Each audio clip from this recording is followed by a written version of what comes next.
Okay, I can't lie. It took me 3 days to watch this movie. So let's see if Highlander 2 The Quickening deserves a 0% on Rotten Tomatoes.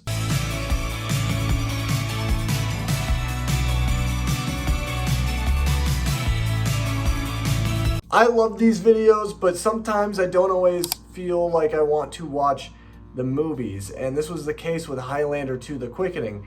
So let me give you some brief background into my thought process for this video and why I decided not to watch the original Highlander in preparation for this video. So I know that there's a Highlander. I know that Highlander is cult classic to a lot of people. And I didn't watch the original. And the reason for it was because I wanted to go into Highlander 2 and just observe it from a film standpoint. Not observe it from, having any type of connection or any type of love for the lore or the basis of what the original film is. And because of that, I decided that I would not watch the original Highlander, but that I would actually just watch Highlander 2 The Quickening. And so that's what I did. So I will mention throughout this video that there were times where I was confused, and you have to understand that I don't know the lore of Highlander, so if you'd like to explain that to me down below in the comment section, I'd greatly appreciate it. And I do plan on watching the original Highlander at some point in time. Maybe within the next few months. I don't know. We'll see. So here we go. I got a whole page of notes, a little over a page actually, and we're just going to jump right into this thing. So the first thing I noticed about this movie was that Sean Connery is in this movie. That's right, Sean Connery! I love Sean Connery. He plays this character named Ramirez, who's a Spaniard, which is kind of cool. And apparently him and the Highlander, played by Raiden from Mortal Kombat, also known as Christopher Lambert. But that's the first thing I noticed when I saw him. I was like, hey, that's Raiden from Mortal Kombat. That they are close to one another, and it's because there's like this flashback sequence intermittent between these really boring opera moments that actually is where this movie begins. And I'll get into that in a second, but that they know each other, there's a history there because Sean Connery said, only one of you is the Highlander and has destiny. And it's Christopher Lambert, aka Raiden. That's who it is. McLeod. Yep. McLeod is Raiden. And Raiden is McLeod. So like I said, this movie starts off in an opera house. There's an opera going on, and McLeod is super old. He looks like he's 500 years old. And he's there watching this opera, which I think is kind of based on his own life. I think that was the interpretation that I got from it. And there's some past sequences intermittent between this really boring opera stuff. When you start a movie in like one of the most boring locations as an opera, you've already lost me. This is why it took me so long to watch this. Because I could not stand the fact that I was sitting there watching an opera happen in the first 5 minutes of the film. I hate operas. They're not for me. I'm not saying that, you're weird for liking operas. I'm not saying that. But to me, I just didn't like that the movie started off in such a boring place to me, in my opinion. And it's also really confusing because there's a lot of back and forth between these two locations. And so that was very distracting, and it took away from kind of the effect of what the movie was trying to do in establishing, because this movie doesn't take a lot of time to set up stuff. So it's like the first 10 minutes is all set up, and then everything after that is just boom, let's get right into it. McLeod, when he's super old, you can't even hear what he's saying. Like, there are moments in this film where he's talking when he's like 95, and I'm just like, what are you saying? Like, I have no idea what you're saying. You're so quiet. It's really raspy, and like, I get it. I get the effect that they were going for, but it's already kind of difficult to understand Christopher Lambert sometimes when he talks, and to have him, number one, have an accent to where he has to play this old man who really can't get his words out. It made it very hard for me to see what was actually going on, and especially with the dialogue in this movie, which we're going to get into some of that later about some of the dialogue that's in this film. But yeah, I kind of wish that they would have just had him talk maybe a little bit more normal and actually a little louder so I could hear what was going on. There's this thing called the Shield Corporation that basically protects the ozone, and I'm sure it's something that's established in the first movie. Again, I haven't seen the first movie, but when they said Shield, I thought they were talking about the MCU. I was like, wait, is Highlander an MCU comic? Like, what is happening? Is it a Marvel comic? And it's not. It was kind of funny having that tie-in because I was like, oh, that's what the Shield is. Okay, so I shouldn't expect Nick Fury in this film then. Okay, got it. Like I said, there's little to no setup. I mean, everything with the Shield Control Center and this Cobalt group, this group of like terrorists that hijack or try to hijack the Shield Control Command Center place. There is no setup to that. There's none. So like it's happening. I'm just like, what? I'm like, hold on, I see like, what is going on? Like, what? Who are these people? Okay, what are their intentions?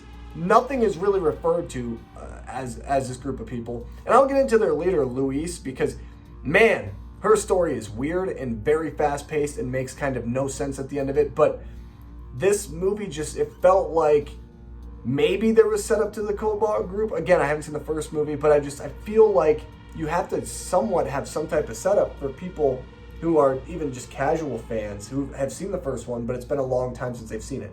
You know what I mean? That's how I felt. It was like they were trying to sprint as opposed to being able to tell a well-paced story, because this movie moves very fast. And then so like Luis is wanted by the Shield Corporation, and then she's like kind of in hiding, but not really because she shows her face all the time. McCloud gets in this like bar fight thing with this like old lady who's like drunk, and it's kind of funny because she's basically saying it's his fault why this is all happening. So anyway, this sets up to Luis meeting him when he walks outside the bar. Conveniently walks out of the bar. She then starts talking to him as if she's known him forever. And then after meeting him for 25 seconds, he's trying to drive away because he's like, lady, I don't know you. You're crazy. She gets into his car and rides with him. Yeah, that just would never happen in a real sense. Like if someone that I literally just met 20 seconds ago was like, hey, I'm gonna get in your car and ride with you, I'd be like, hell no you're not. Get out of my car. You are crazy. There's no way that would happen. And there's some things in this movie that I'll be talking about that literally do this. It's so convenient, and there's so many weird moments where it's like, this would never happen in a million years. And I know it's a fictional film, but like, it's just lazy writing. It's very lazy. And then Katana is like the villain in this movie. He's someone who is from like McCloud and Ramirez's future or like planet or something. I don't know how that works, but basically he wants to kill McCloud. So he sends these assassins, and they look like hedgehogs, and it's really funny. And then they make these stupid sounds like like, oh man, and they stick their tongue out and like what is this? I don't get this. Is this supposed to be funny? To me, it's just annoying, and it's like not even good. It's terrible, and it's cringy. Oh, it's so cringy. The action in this movie, because when they send these assassins to go kill McCloud, the action in this movie is so boring, so one note, that I couldn't help but look at my phone. It was so boring. Insanely boring. And that sucks. This is supposed to be like an action, epic adventure, and it really just felt like a snooze fest. That's really it. And I read a lot of comments afterwards, and like the lore doesn't even match up with the original film. I don't know. This movie just kind of lives on its own island.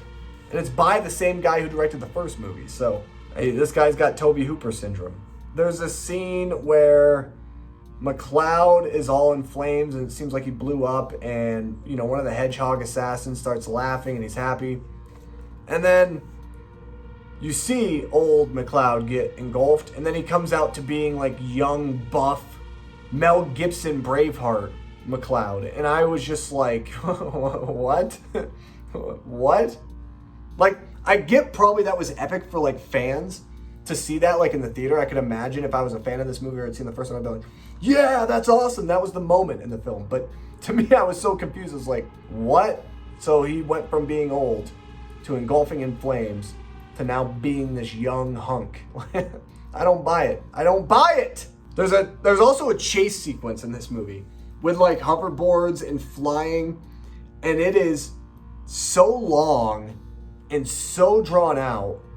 I felt like it was never going to end. It felt like a music video. Like, you know how like music videos sometimes they tie into certain shots that were like so cool and like, ooh, this is awesome, man. That's what it felt like. And it felt like the director and the editor were like, this is such a good shot, let's just keep it going and going and going. And it makes the movie, again, boring. It was so boring, and I was like, man, this feels like a mess of a movie. And the editing in this movie is a mess. All over the place. I mean, you have things jumbled out of place. There's a flashback sequence, like towards the third act of the film, that felt so out of place because there's no transition, there's no aspect of time with the editing, that I felt like it was something that was an accident. Like it was accidentally placed in the movie. It was crazy to me. I couldn't believe that this editing was so bad in this way. Coloring is inconsistent as well. Like the night shots should look cool, but the problem is every time that characters go in and out of shadow, the coloring changes completely. And so it's like, there's one moment where like McCloud, he's like in kind of like this blue, like bright blue aura. And then like the next moment he'll be out of the shadow and it'll just be like pitch black pretty much. It's like, there's no consistency with the coloring at all. Physics make absolutely zero sense in this movie. And that's fine, I guess, whatever. I'm not even gonna harp on that really. Then the best scene of the movie happened at this point in time. Ramirez, Sean Connery, he ends up coming to Earth, which was the year 2024. As he's here on Earth, he ends up, I actually wrote it down, magically appears to ruin a live performance of Hamlet. It was hilarious. It was so weird because it was like forced comedy in that aspect. And it just felt weird seeing Sean Connery, who is a very Shakespearean actor, being in that scene. It felt very fourth wall breaking. And it was kind of funny in that way. You get like the actor saying, "Who are you?" And he's like, "I am Ramirez," and blah, blah, blah. And it was just kind of off-putting in a sense. And it was funny because I was like, man, this is going to be the standout scene. No, it's not. It's not. There's a couple more that I highlight. But yeah, this one was good. And then like Luis and young McCloud, after he beats the hedgehog assassins, they make out and have sex. So after they defeat the hedgehog assassins, McCloud and Luis make out. They don't even know each other. They didn't even say a word to each other. It was just boom, make out instantly. Then they have sex. Lazy, no establishing of anything. She just saw him be like 100+ years old, and now that he's young, she's like, oh, I want some of that. It was weird, man. It felt so weird. What happened to the love, man? And then McCloud explains, apparently like off camera, to Luis how the rules of mortality and immortality work for him. She repeats it back to him and it made zero sense. I couldn't even tell you how dumb the rules were. I was like, that makes no sense. It felt like a counter argument. It felt like it was contradicting because everything he said felt like it contradicted to each other. I was like, what? What? Then there's a scene, it's very brief and I'll mention it very briefly. An extra whispers into another extra's ear and the guy's mouth doesn't even move at all. Kind of funny. And then the actual best scene happens, which is hilarious. If anybody's seen this movie, I've seen people already talking about it in the comments when I looked at the comments for this reviews. The scene where Katana is conducting the subway train has got to be one of the funniest scenes I've ever seen. I was dying laughing. That scene alone saves this movie for me because that scene is still so memorable of him just laughing and hamming it up while he's conducting a train. And all these people, by the way, are flying back and they're dying. Like people are dying left and right. This guy's head looks like it's about to explode. His eyes get all bulgy and stuff. It's so funny. I thought it was hilarious. And honestly, like to me, that made this movie instantly better than everything I watched before it and everything I watched after it. Wow, that was really, really funny. I could see that scene every day. Like Katana laughing and hamming it up while he's conducting a train and all these people are dying is like, it's great. You gotta look it up. It's so funny.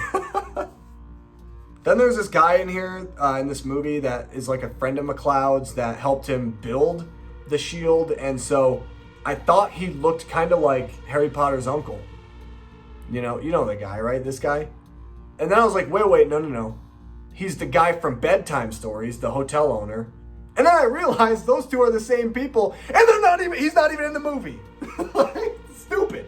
I was trying to find any little thing to kind of find a common thread of something in this movie other than Sean Connery. And then there's like a scene that is so wasted. It's like, it makes no sense, and it's a waste of time. It's literally, Ramirez is on a plane traveling to go meet McLeod and save the day.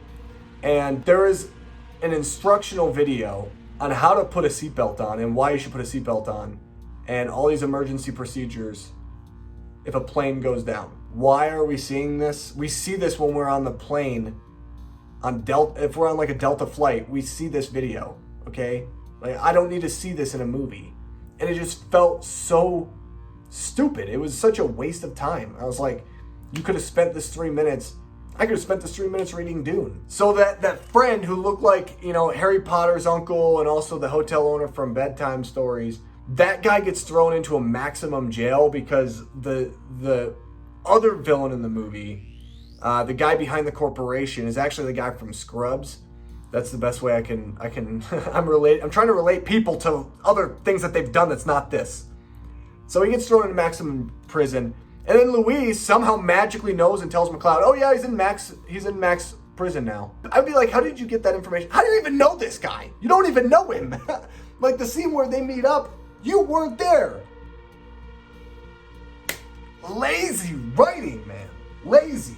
And then they go to the guy in the prison and he tells them like a certain degree or something that they need to go to and they can take down the shield and whatever. Then the worst line I've ever heard, ever delivered by Sean Connery that I never want to hear again because it's like my grandpa saying it to me, was they were in the car, they were driving by. Actually, this is actually a good time to mention. This is also a new favorite scene of mine in this movie.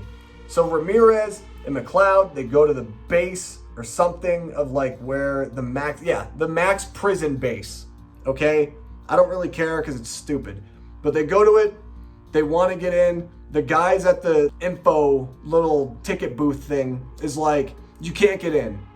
And then they're like, watch this. I kid you not, Sean Connery says, hit it, dude!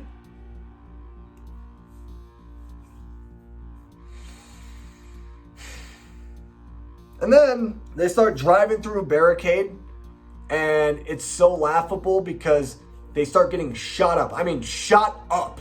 There's bullets everywhere, through every crevice of their body. McLeod and Ramirez just get obliterated by bullets. And then they bring their bodies into the maximum prison, and then they're okay because they're immortal because the rules make no sense. Yeah. It makes no sense, and I'll tell you why it doesn't make sense.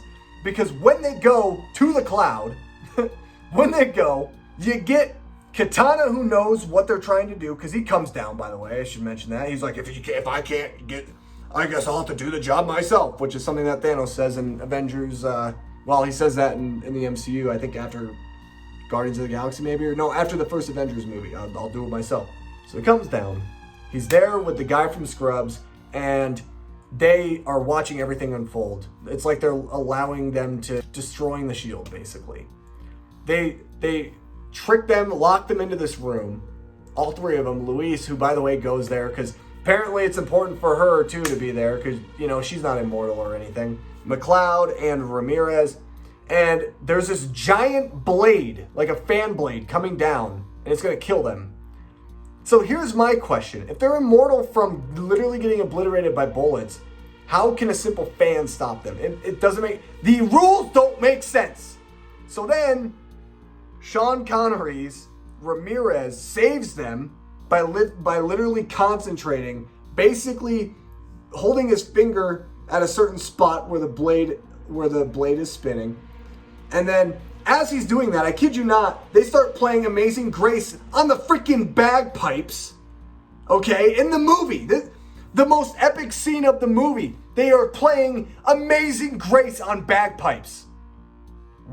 What the hell is this? So anyway, he's lifting it up, he's saving the day, and he's like, you must destroy the shield together. And so then they go, and he's like, I'll see you again. And then basically the fan falls on him and then whatever, he dies apparently, But how? They were just okay when they got obliterated by bullets. Makes no sense. I'm telling you, the writers in this, they don't know what they're doing. They don't know what they're doing. And then, another hilarious scene. After all of that, McCloud and Louise get away in this car, and they run over... they run over Katana in the slowest way possible. And it is the funniest run-over accident scene I've ever seen in my life. He's like in front of the car and he's like stopping them and he's like, and he's like grimacing. And they just like, they hit him and he just goes, and he like falls over. It's so funny. It's so stupid. It's so funny. It's so stupid. Then they used the same shot twice. They used it in the beginning of the movie when the Cobalt group came in. With these guards walking back and forth on top of this dam of the shield or whatever, and they use it again for a second time, but who cares at that point? And then basically it just comes out that shield's destroyed, McCloud is invincible because he just gets into the shield, and basically just him being in it, he destroys it, and he's invincible, and everyone's happy, happily ever after. Yeah, this movie was something, I tell you. It took me 3 days to finish it. Is it ridiculous? Yes. Is it bad? Yes. But I actually disagree. I don't think it deserves a 0% on Rotten Tomatoes. This is the first time I will ever say positively that this movie does not deserve a 0% on Rotten Tomatoes. I think it's unfair. I think a lot of people, if you had seen the original film, and I've heard that the lore is not anything alike, I get it. But on its own basis, I've seen worse films than this. There are some entertaining moments that are just funny. But yeah, this movie doesn't deserve a 0%. I think that's pretty unfair. Anyway, guys, I gave you the rundown. Man, this is going to be a long Rotten Tomatoes video, maybe the longest I've ever done, but I figured it was fair to you guys to give you guys my full thoughts on everything. I mean, this was a 3-day process, so I guess the video has to be long in that way. Let me guys know what you think about Highlander 2, The Quickening, down below in the comment section of this video. I hope you were entertained by this video. Thank you guys for watching, and I'll see you in my next video. Bye.